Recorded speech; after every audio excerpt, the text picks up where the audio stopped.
Yo, what's good, my good people? As always, it's your boy, Tom Ziri, bringing you the weekly patch notes. Welcome to episode 85. Straight from X to Skip. You know what it is. You know it, you love it. You can't get enough of it. With us, we got Maxwell. What's good, fam? What's up? Away, Doug, away. And as well as Kid Kojo. What's good, folk? Yo. Away, bro. Away. So you know all about it. We're about to give you guys the gaming tidbits and everything that's been going on in the past week. You know, some things that have tickled our fancies. So sit tight, relax. You know what I'm saying? Get your drinks, your snacks, rest easy, and leave a like and subscribe. But before we get started, does anyone have any admin updates? All that? Nah, all good on my side. Away, Kojo? Same. Away, Gucci. For me, started playing No Man's Sky. I'm actually glad I waited until the game got better after its terrible reviews. So I can't get enough of that game, bro. I flippin' love space. If you know me personally, you know already, like, I'm obsessed with that stuff. So expect to see it on some streams and whatnot. And but alright, let's get right into it. So gents, Max, do you have anything that tickled your fancy in the gaming news? Yeah, just one thing. Otherwise, all the other stuff weren't really to my interest. The big one of the week, which I felt I wanted to share with you guys, was, you can guess it, the shutdown of Firewalk Studios, the creators of Concord. Who would have seen that coming? Yeah. Oh well. Yeah, I don't know about you guys, but I personally didn't see it coming, given that there was stuff going on behind the background where it looked like Concord. They were trying to make a comeback with it, but next thing you know, the studio gets shut down and all of the people who were involved lost their jobs and are probably going to have to find something new. Nothing new in the gaming sphere there. But I should also mention that it wasn't the only studio that shut down. Another studio shut down alongside it called Neon Koi. And can any of you guys guess what these guys were responsible for? I'm assuming Kojo probably knows. So I'll start with you, Tommy. Nah, not a chance. All right, Kojo, do you have any idea? A mobile game? Yes. So this team was in charge of mobile game development, and apparently they were in the middle of one game when they got shut down. So these guys never released anything under Sony. They were working on projects, but nothing ever came out of it. And supposedly roughly 200 and something people got let go, where 190 something, or in the top 100 were from Firewalk Studios, and then like 30 or less than 30 people were from the Neon Koi mobile game studio. But that's pretty much it from my side in terms of news. The only other thing which piqued my interest was Dragon Age, but obviously we're going to talk about that in the gaming corner when Kojo gets to it. Alright, away. Yeah, I'm not really surprised about the whole Concord thing shutting down, because I mean, when the reviews came out to be pretty terrible and everyone was having their say about it, so I was like, well, it's only a matter of time. With how many times have we discussed, you know, layoffs and all this and whatnot throughout the course of this year, fam? Like, forget layoffs, just shut down, period, you know? Yeah, and we also have a similar example with Tango Gameworks when it was under Xbox, where those guys hadn't really been making hits for Xbox and they decided to shut down the studio alongside other stuff until the studio was saved from that other publishing company. I forgot which one it was. So this is not abnormal. And with regards to that, I also want to quickly mention, we'll touch about it more when we bring up Dragon Age, but how gaming journalists versus players is all rigged. You cannot trust reviews anymore unless it's a YouTuber or a content creator. Don't trust reviews. Reviews coming from established things like your IGN, GameSpot, PC Gamer, and whatnot, don't trust it. And I'll touch upon more of why not to trust that when we hit Dragon Age. Okay, no, I agree with you though, but yeah. Kojo, anything from your side, bro? Nope. No way. Yeah, nah, but I don't have much besides my comments. All right, then leading on to the gaming corner. Any big releases you want to chat about, Coach? Yes, let's start off with the big one of last week. I didn't speak about it because there was no rating for it, but it is here now. Obviously, I'm referring to Call of Duty Black Ops 6. Tommy, this one's for you. I got news on it, well, content creator stuff, which, yeah, I'll get to. Yeah, released on PC, PS5, PS4, Xbox Series, Xbox One, FPS. Everybody knows Call of Duty by now. October 25th, 2024 release date. Guess it's Metacritic score, Maxwell. That's a tough one. I know people, or again, journalists are raving about it, but I just recently said about don't trust game journalists. So I'm gonna go with 86. Okay, Tommy. Crazy, I was gonna say the same. I don't know, I guess 88. Okay, you're always super close, Maxwell. Super close. It's sitting at an 85. Ooh, nice. Yep. Next release that caught my interest is, well, it's a re-release. Well, no, it's a conversion, kinda. What do you mean by that? I'll get to it. So, it is Red Dead Redemption on PC. Oh. The first Red Dead Redemption, not the second one. Interesting. Yeah, 14 years later.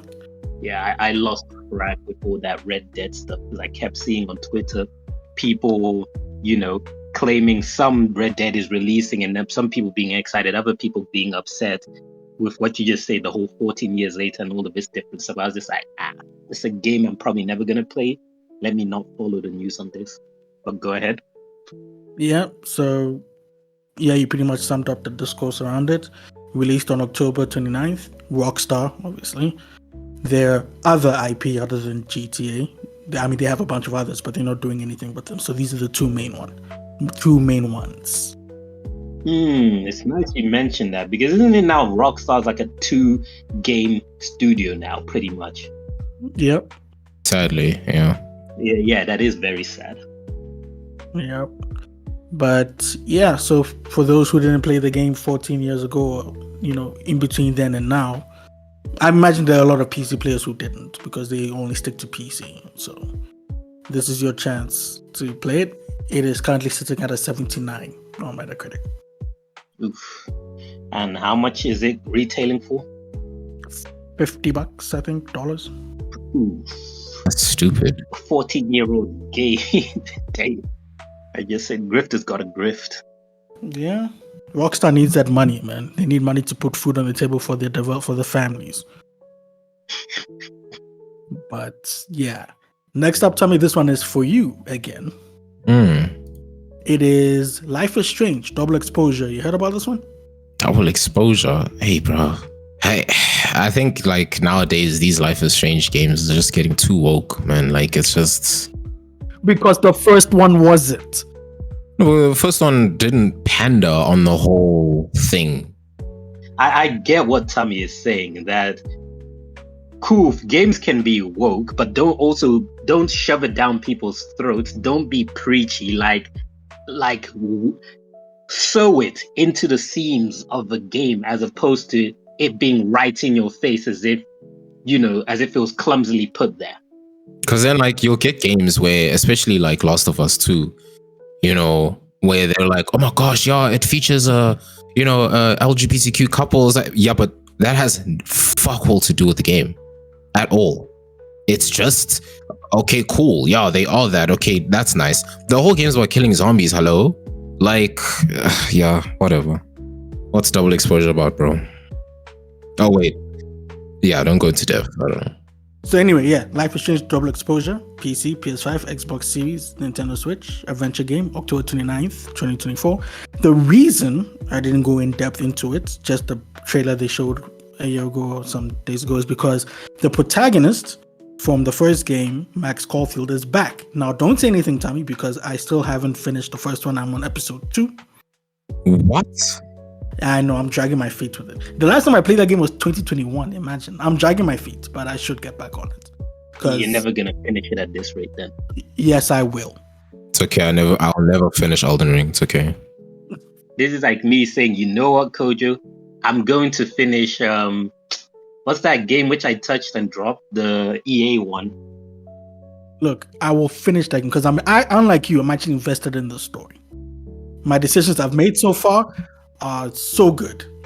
So I was also invested until I lost, like, you know, when you lose the muscle memory of how to play a game. As soon as I lost out, I was like, God, nah, this ain't worth my time. See, that's you. I'm different. I'm built different. Yeah, 3 years. So We'll see it become 10. I will finish it at some point. But yes, that's why I didn't go in depth into it, because she's back. I don't know how. I don't know why. Obviously, there's a reason for it. I haven't finished the first game, so I want to finish the first game and then I can see where this one. Now, next up, we have a game called Redacted. And I'm not being an idiot. The game was actually called Redacted. It was released on PC, PS5, Xbox Series. It's a roguelike shooter, October 31st, 2024. It is from the developers of the Callisto Protocol, that game that was made by former Dead Space devs. That game came out and it didn't really make a splash. A lot of people felt they were let down by it. It was a disappointment. And since then, the head of the studio, Glenn Schofield, he left the studio. So I don't know if he had any hand in Redacted. But Redacted is a top-down roguelike shooter. I think it is still set in the world of Callisto Protocol. So, Maxwell, another roguelike for you. Enter the Gungeon vibes. Where I am hesitant in touching those type of games. Like, it has to be very interesting or look very good for me to be like, okay, I'm gonna dip my toe in that world. Because by rule of thumb, I don't like those games unless there's something that captures my imagination from them.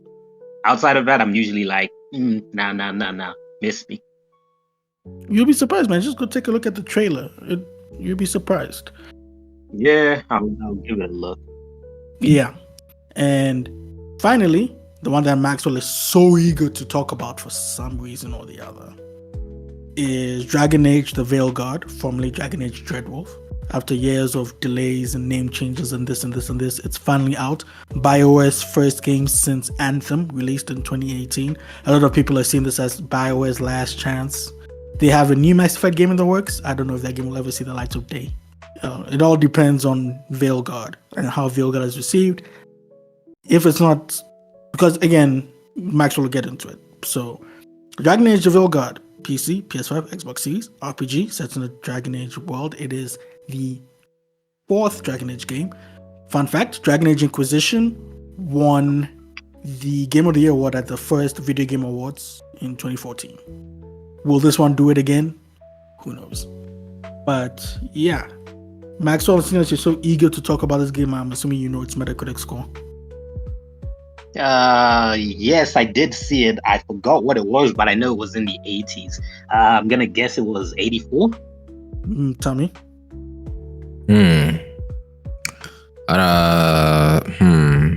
87. Okay, it is an 84. Okay. And yeah, that is it for the releases of the week that caught my interest. Now, on to you, Maxwell. All right, before I get ranting, I've just looked at the redacted gameplay footage, and yeah, that is definitely not for me. The art style looks disgusting. No offense. But getting into the whole Dragon Age thing. So, Dragon Age made it onto my radar because, Kojo, you announced it via talking about how SkillUp had a review on it and how he was not impressed by it. And initially, when you said that, I was just like, okay, whatever. I didn't really think much about it. I was just like, okay, it's one of those few games SkillUp doesn't really like. Was it in his avenue anyway? And I ignored it for the most part. Then I started seeing scores for this game saying all these good things about the game. And I was like, huh? I thought this game wasn't that good. And as much as I have criticism about how SkillUp reviews some games, certain games, for the most part, he's always on point with his reviews. Would you agree or disagree with that? I don't know what SkillUp is. Yeah, that's why I just left it open-ended. So I was expecting Kojo to reply, because I know you probably wouldn't know. I do agree with your sentiment, Maxwell. Yeah, so I start looking into this, and I see, as Kojo, you said, on the gamer side, people are not receiving this game well. And I'm like, okay, what the heck is going on there? Because all the reviews I'm seeing are putting glowing words for this game. Yet on the gamer side, people are like, nah, this game ain't it. So I dive in deeper to try and make an understanding of the situation, only to begin to learn, and I dive into the rabbit hole, that there seems to be a media frenzy to try and make this game look good. And it's what you touched upon, Tommy, about what was that game you guys like to play? The what? Which code you just said is a new one? Not the Red Dead. Life is Strange. Yes, Life is Strange. How you spoke about Life is Strange, The Last of Us, and other games where they put these woke element where it's okay for you to have woke elements or whatnot, but how you weave it into your narrative is the problem. So then I'm watching this Asmongold clip. You guys seen the Asmongold clip? No. I haven't watched him since the whole Palestine. Okay, yeah, Palestine Shandy. So I don't know. So there's a Asmongold clip where he is playing the game, and when I saw it, I was like, huh? Because the voice acting is terrible. The script is terrible. The graphics are all right, I guess. But the conversations feel so unnatural and so forced. And I'm going through the comment section and people are like, this sounds like a scene written by HR. And I'm like, what are they talking about? And I watched the clip and it's exactly as people say. These two characters, I don't know these characters. And people can check out the Asmongold clip for themselves and they can see other clips because Asmongold is not the only one. There's a bunch of other people who put up clips, different clips from the game where the dialogue is so cringy. It's so hard to watch and you're getting secondhand cringe from engaging with. Where there's this character who's talking about being sensitive to people's gender and all of that and pronouns. And then to talk about how, I'm not going to judge people on their pronouns. And if I get your pronoun wrong, I'm going to do something about it. So in this scene, I believe she or they, I don't know what their pronoun was. I just know it was a she. It was female from what I can see. I don't know the game. So if anybody has issues with me, come at me. No, fuck off. This shit didn't exist back then, Joel. Sorry. This shit didn't exist back then in the Dragon Age era. In any era, medieval and all that.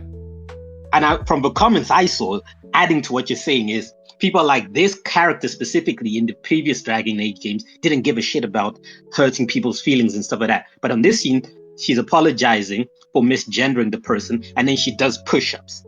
And then the other character's like, why are you doing push-ups? Like, yo, instead of apologizing, I wanted there to be like repercussions for my actions. So I want to do something about it to show that I'm sorry for what I did, as opposed to just saying sorry. And then the character's like, what's wrong with just saying sorry? He goes into a whole spiel about, people might not really mean it. They just say sorry to get past the conversation. So it's like literally a 3-minute scene going over why the sorry is not good enough.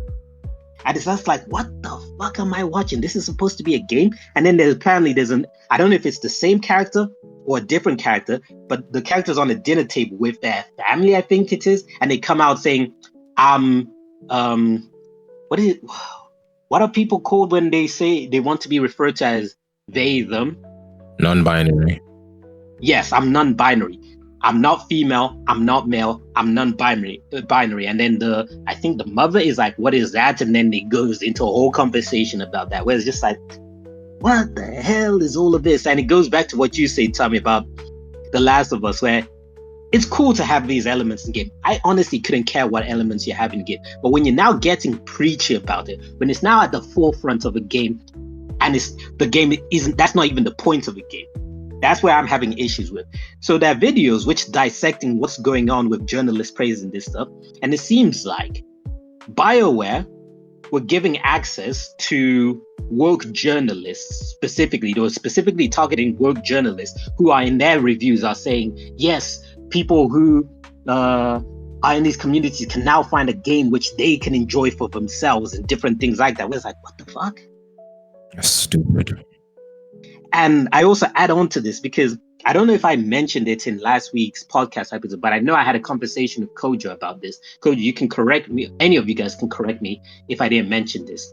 But I mentioned to you, Kojo, that there was a screenshot of a indie game where the developers asked reviewers saying, if you have anything negative to say, please don't release your review until after the game goes on sale. If you have positive things to say, then you can release your game. Where it's just like developers are now controlling the narrative behind releases and reviews. Like we already knew this was happening with, like, you know, for example, The Last of Us and other games have done this before, where they control how much reviewers can say about a game, which is always a red flag. Like, oh, I can't speak until past this point. And, you know, developers try to put it behind them. We don't want to narratively spoil the game. It's like, nah, that's bullshit. You just don't want that elements in the game which is going to upset people, and you don't want people to hear about it until the game goes on sale, so that your things you've put in aren't going to hurt the sales of the game. Now it's getting worse, where developers are clearly just giving instructions to reviewers saying, yo, if you can't do this, don't release the review, or you're not going to be getting codes or things anymore, which is basically them controlling the narratives of their game. So you've got shills like IGN, who are talking about how great the game is, how the game is breaking records, how it did better than Star Wars Jedi Survivor. Is that the game title?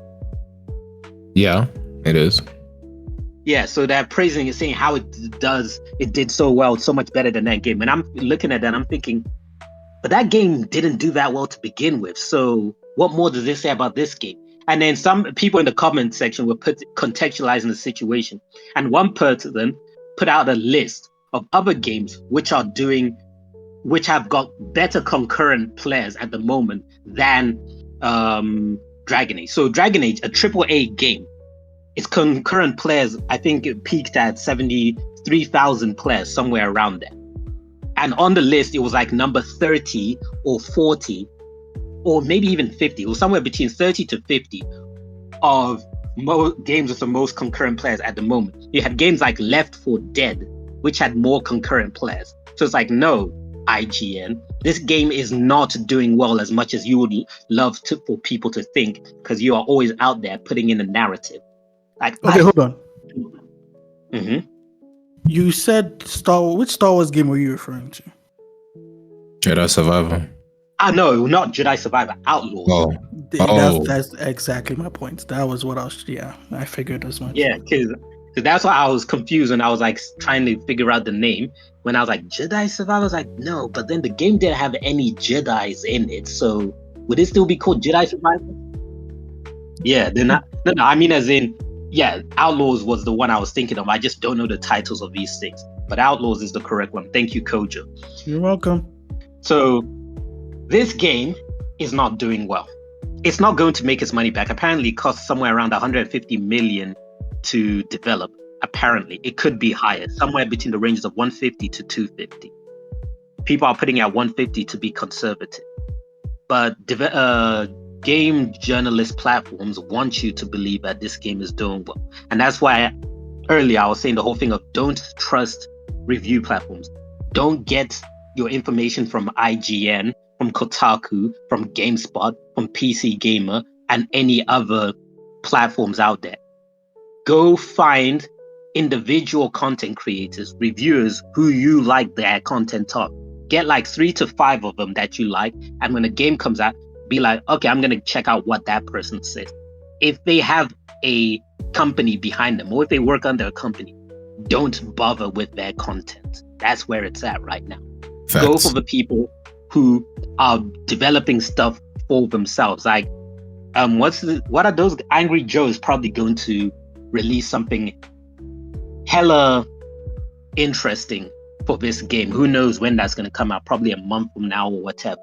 But guys like that, who okay, when they say something, you can listen to them. You might not agree with their reviews from now or then, but you at least know it's them reviewing a game as a gamer, not as somebody with some political or agenda aspect to their reviews. honestly, the state of gaming right now from the journalist side is pathetic. And just to close with regards to my rant, sorry for the rant, I don't understand why developers and publishers try to control the narratives of their game when we've got the internet. We can easily access a whole range of other people's opinions on stuff and find out whether something is worthwhile or not. It's not like back in the early 2090s where we only had gaming magazines and whatever opinion these magazines and journalist platforms put out was the only thing we had going for ourselves. So like if you bought yourself a magazine and you heard, oh, this game's a 9 out of 10, like, sweet, I gotta play for myself. Now you can see some 9 out of 10 and be like, let me see what other people are saying. You know, you can now easily compare information. So I don't know why developers are trying to control the narratives with game releases. It's not going to work anymore. Just make good games. If there are elements you want to add, weave it into the story or to the point of a game. Like going back to The Last of Us Part 2, having LGBTQ characters. Who cares? Put them there. But it doesn't need to be a center focus to the story. What is that changing? What is it affecting? Nothing. If the story was an LGBTQ story from the first place, then cool. That was the entire element of the story. But The Last of Us never started like that. So why are you hard pivoting into something it's not? You want to have those elements? Cool. It's kind of like them trying to make Lara Croft lesbian. If that's part of a background story, okay, cool, whatever. I'm just here to kick ass, shoot people, and do discoveries. But then when you're trying to make it at the forefront of a story, it's like, bro, what Lara Croft game have you ever played where her love interest was a concern of a story?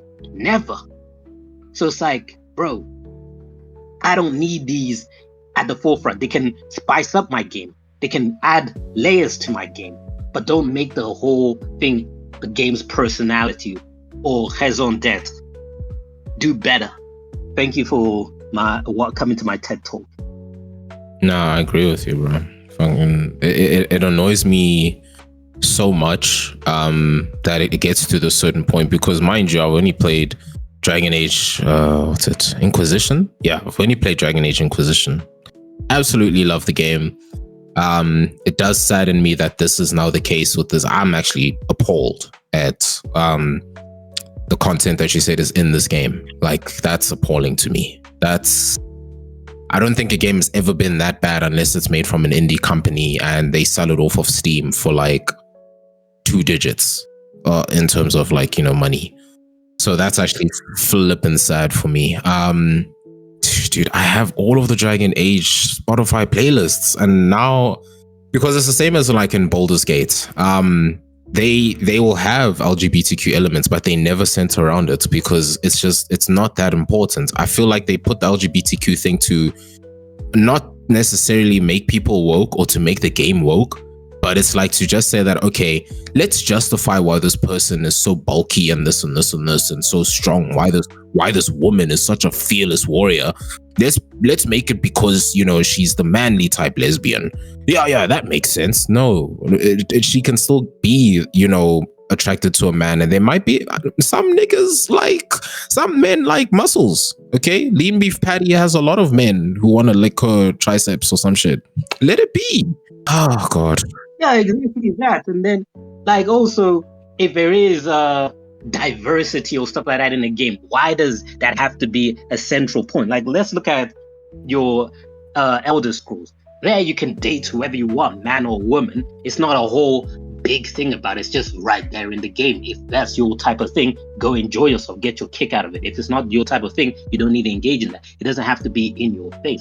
The same way with like these diversity DEI type of things in games. Like, I don't know if it's the gaming industry fearing backlash from the people controlling the narratives of games, or if it's them just ticking boxes just for the sake of ticking boxes. Like, bro, I don't know what's going on, but for me, it's one of those things where when it's included in the game, I don't mind, I don't care, I don't think about it because it's not part of a game. But the minute you're trying to weave it into the storyline or focus on the game and it doesn't even impact what's going on in the game, it'll be like, yeah, now I'm getting irritated and now I don't want to play your game.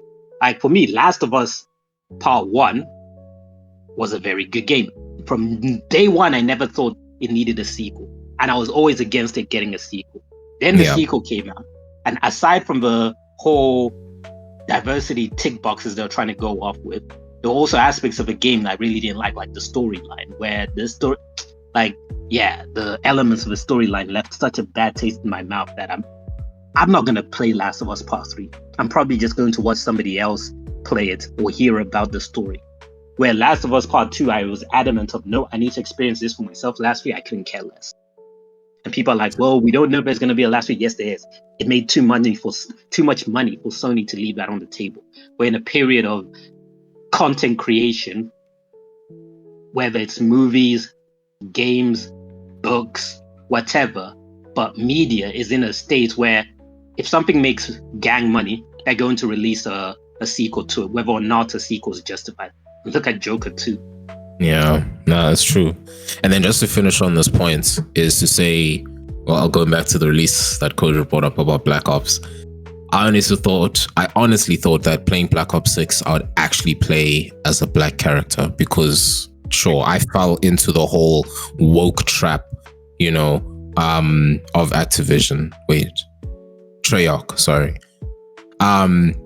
And actually, no, you don't. Like, the person who's telling the narrative is a black person, but you still play as a white character. Look, I'm not throwing shade at that. It's cool. It's whatever. I'm used to it through every single Black Ops I've ever played. Call of Duty. Well, and Black Ops. Don't really care. But it's to the point of like, I hate that they use that as selling points. Wait. I just want to add to your point now that actually, back in the days when I used to play COD and shooting games, I never once thought about the color of my character. It has never ever crossed my mind until you say just now that you're used to playing as a white character. I was like, actually, all the games you have been white. Yes. Fucking The Witcher, what's that witch that I really like? Ooh, Bayonetta, flipping all that shit, bro. Like, why am I phased? But it's because they made it such a strong selling point that's a black character on the cover of the game. And I'm thinking to myself, okay, this is going to be a cool narrative, but nope. You still play as a white dude, bro, in the campaign. So I'm like, okay, so what was the point? But whatever. Okay, I like that discussion. Goddamn, I could go deeper, but nah, fam. It'll just make me angry. But yeah. Thanks. I don't have anything gaming corner wise. I still have more to talk about on Black Ops, but that'll be for the content side, which we will segue into. But before then, if you have not liked and subscribed, please do so.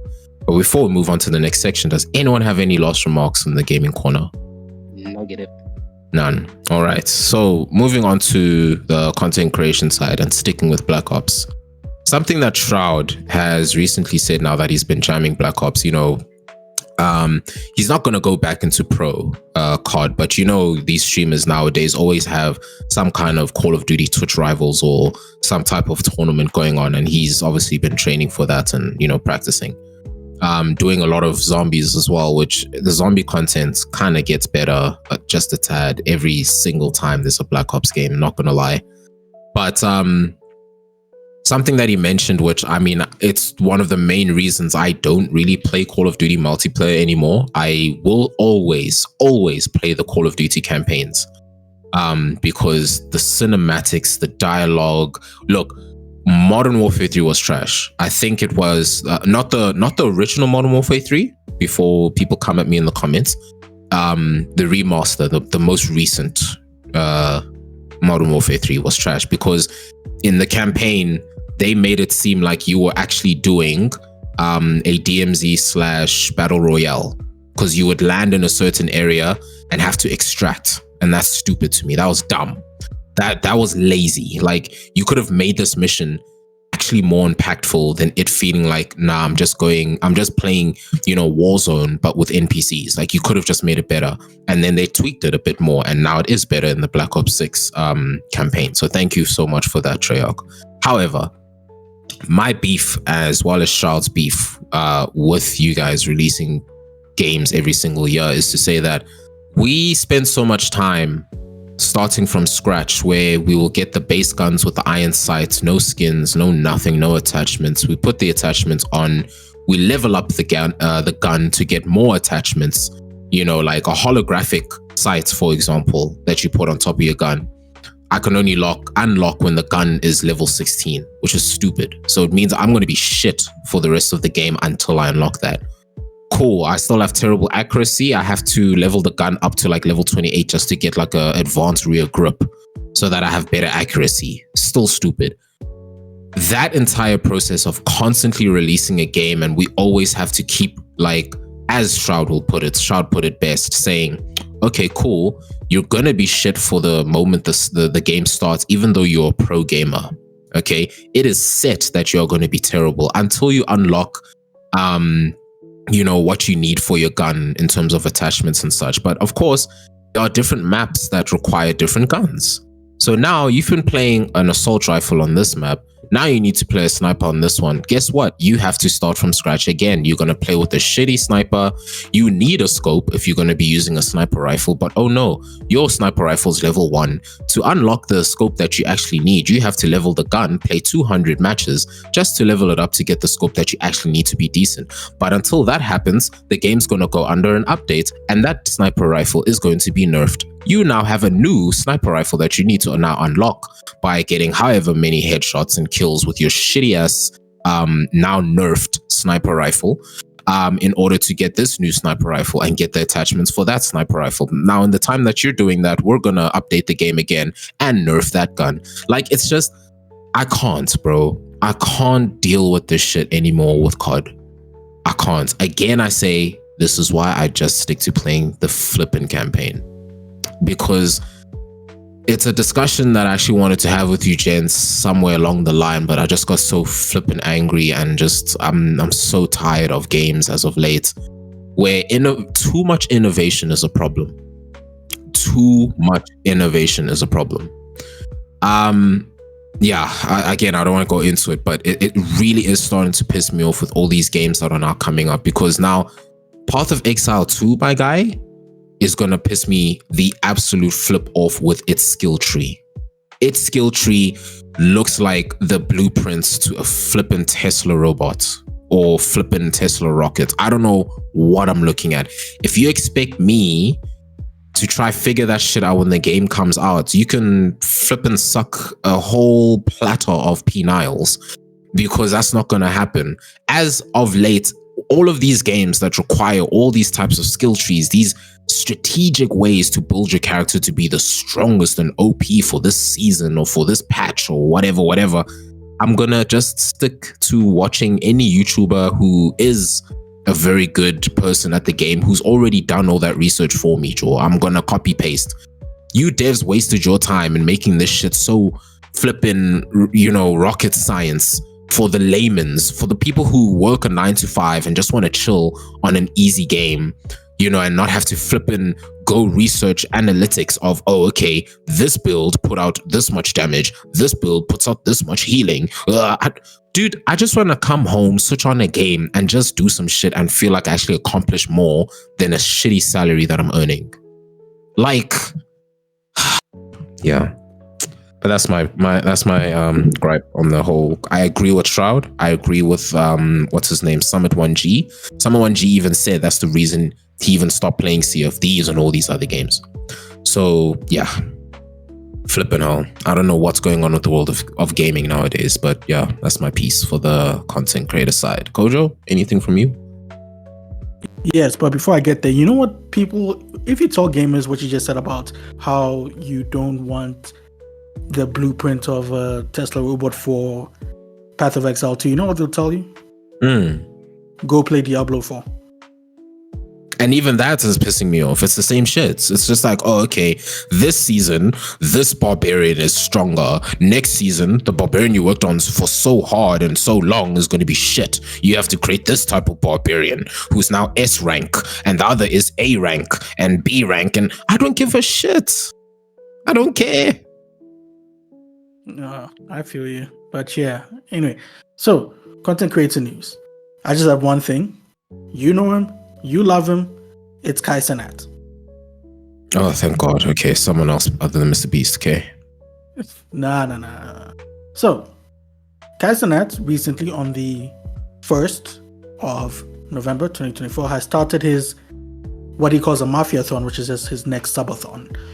His Subathon, second Subathon, the first one was last year, I believe, where he broke the record, and then Iron Mouse broke it with her Subathon like a month ago. Well, he's back.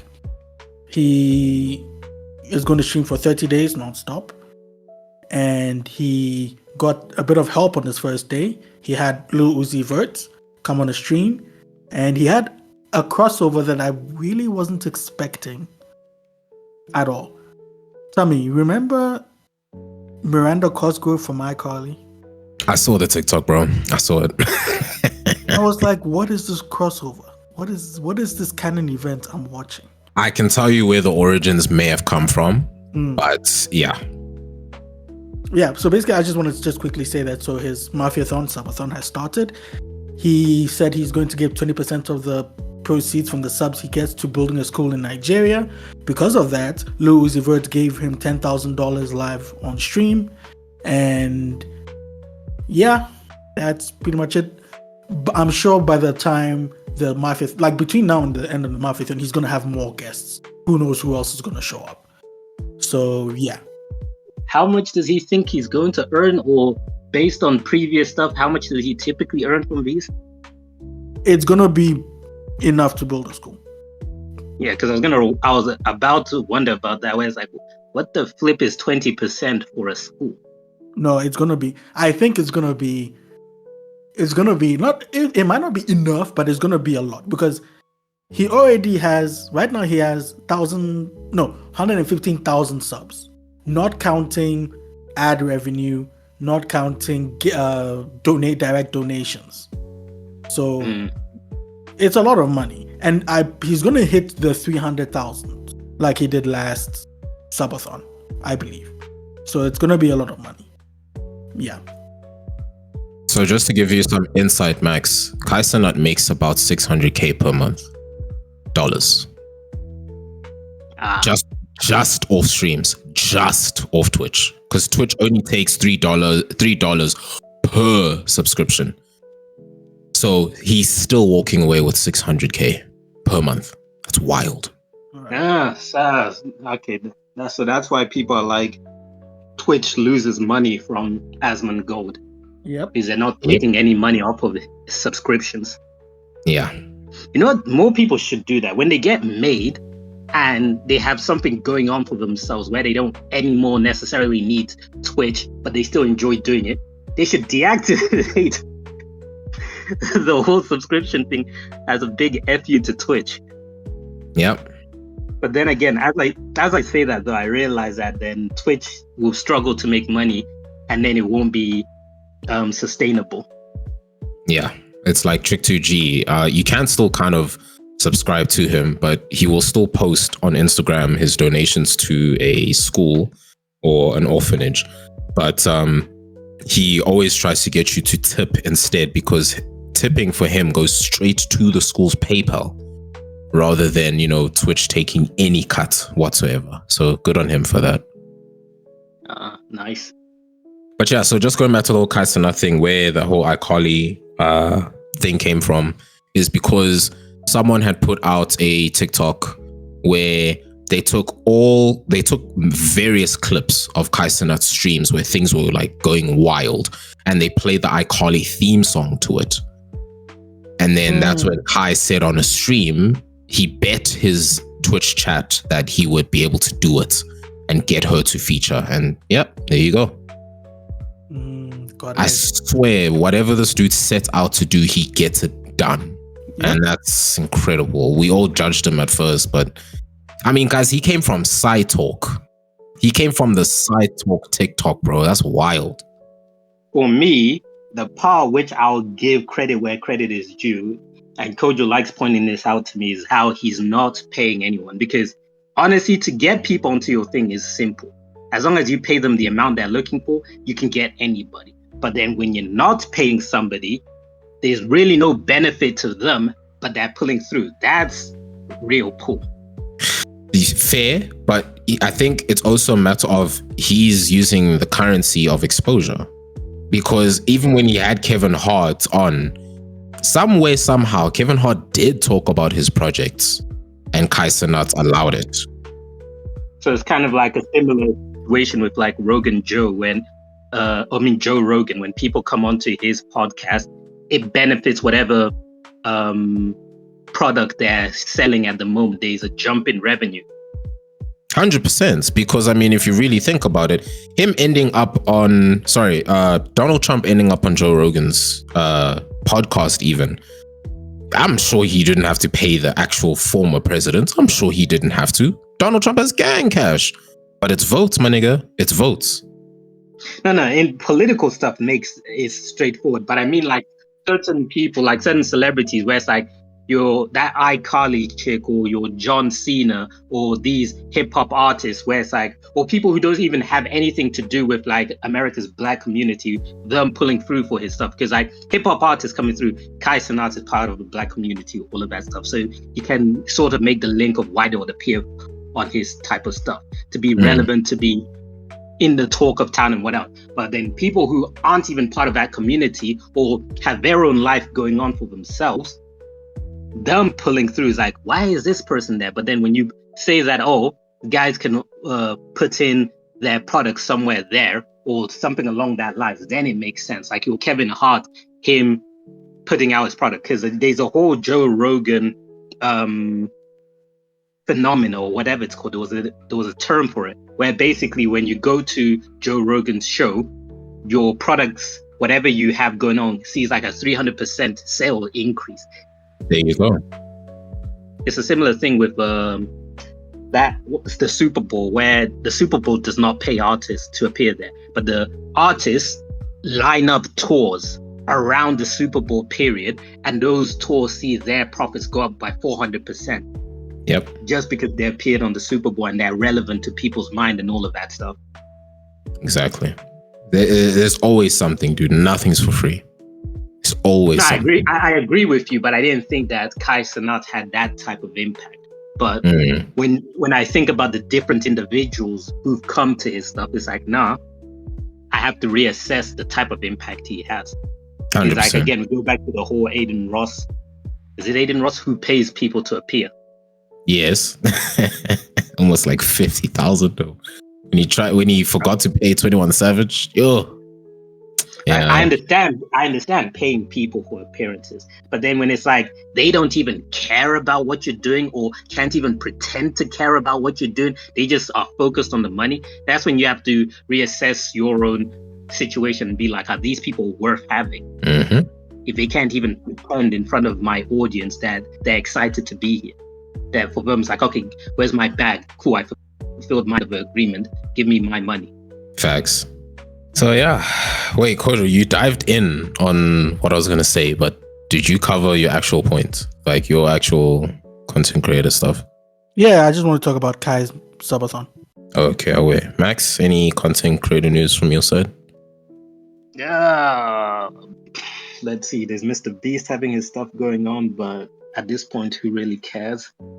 There was another content creator who had something going on this week. If I can't remember, then they're not that important. Nah, I'm good. I bet. And then, leading on to eSports, y'all already know we're heading up to the finals right now, and T1 is likely going to get the 5th trophy. 5 wins in a row, good for them. We'll see how things go. As we're recording, one of the matches is happening right now, so there is no outcome as of yet. So, I guess we'll see by the next episode. I will announce who the winners were. So far, so good.